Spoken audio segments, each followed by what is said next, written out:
Bonjour à tous, en ce dimanche matin pour une nouvelle vidéo dans le cycle des croyances. Alors aujourd'hui on va aborder un thème essentiel en cette période particulière, on va parler de la confiance. Vous savez, la confiance, c'est ce concept, ce très grand mot qu'on utilise, auquel chacun peut donner sa définition tout à fait particulière.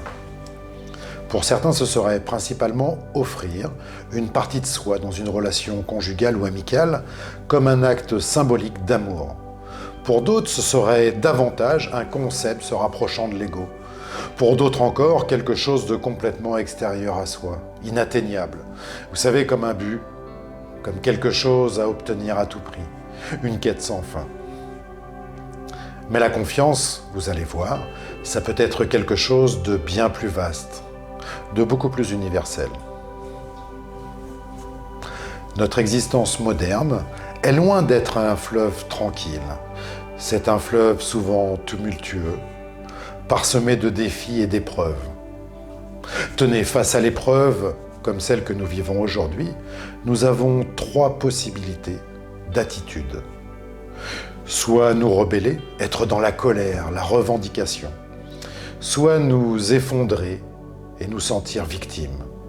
Être dans la peur, être dans la soumission. Soit chercher à en comprendre le sens évolutif, ce qui nous mène à l'acceptation. Je pense évidemment que seule cette troisième attitude est la clé pour traverser les événements difficiles et croître à travers eux. Si on commençait par prendre conscience, pour la majorité d'entre nous, de la chance que nous avons un toit pour nous abriter, une santé à préserver, des proches à aimer, une vie à vivre pleinement. Alors quels que soient les événements, notre vie continue et on peut choisir de la traverser dans la colère, dans la peur, dans la projection d'un futur hypothétique et sombre et s'angoisser. Ou alors, bien évidemment, on peut traverser tout ça avec amour et avec confiance. Alors j'en entends évidemment déjà certains qui pourraient dire « Alors ok, je fais confiance, j'attends que les choses se fassent ». Mais la confiance, ce n'est pas quelque chose de passif. Faire confiance, ce n'est pas se mettre en retrait, rester extérieur à la situation, comme un observateur, un spectateur, pendant que le combat se déroule dans l'arène, attendant l'issue de la situation. Vivre en confiance, ça suppose une implication positive, en accord avec la loi de l'attraction, tel qu'on a pu le voir ensemble, et de commencer à vivre en paix. En passant outre la rébellion et les découragements que nous suscite une épreuve, et en nous efforçant d'en comprendre le message spirituel caché, nous découvrons que l'épreuve ou que le défi arrive exactement au bon moment pour nous faire évoluer et qu'elle a été façonnée sur mesure pour nous. Nous comprenons que c'est la meilleure chose qui pouvait nous arriver pour nous rappeler qui nous sommes vraiment et ce que nous devons réaliser à chaque étape de notre vie. Nous cessons alors de nous épuiser à vouloir tout contrôler, à lutter contre le courant de notre destinée, ce qui est bien évidemment perdu d'avance, pour enfin entrer dans notre présent. Nous ressentons une grande motivation pour nous transformer, afin de réaliser l'évolution qui nous est proposée. Vouloir lutter, ce serait comme vouloir qu'un palmier ou un baobab pousse de 2 mètres chaque semaine. On n'y pense pas, puisque c'est absurde.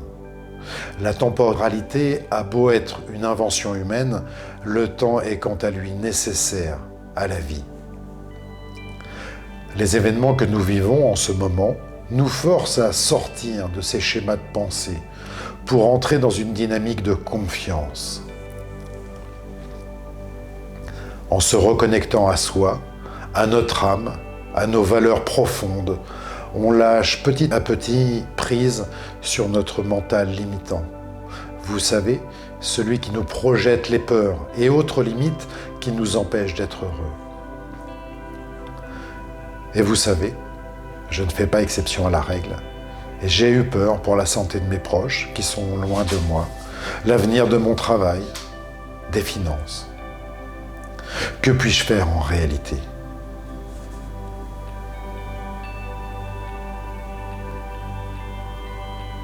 Deux seules choses s'offrent à moi, deux choix différents. Faire confiance ou avoir peur. Le choix est vite fait lorsque je me pose la bonne question. Mon corps vit constamment au présent, alors pourquoi emmener mon cerveau dans le futur ? Je n'ai plus alors qu'à prendre des nouvelles de ma famille, de mes amis, être présent pour eux de la meilleure façon, puisque la proximité n'est pas une question d'espace.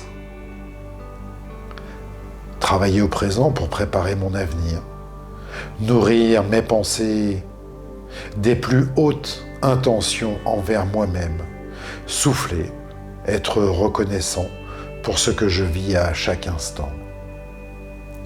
Alors vous vous doutez bien qu'aujourd'hui, je ne prends pas mon mal en patience, mais bien évidemment, je prends mon bien en urgence. C'est alors que l'insatisfaction se transforme en gratitude et la peur en confiance. Alors en conclusion, rappelez-vous, qu'importe ce que l'on vit, c'est destiné à nous apprendre quelque chose. Et derrière toute épreuve ou tout défi se cache un grand bien, une opportunité évolutive. En effet, l'épreuve a pour but de nous révéler à nous-mêmes. Et toute épreuve a toujours sa solution. Et ça, c'est génial.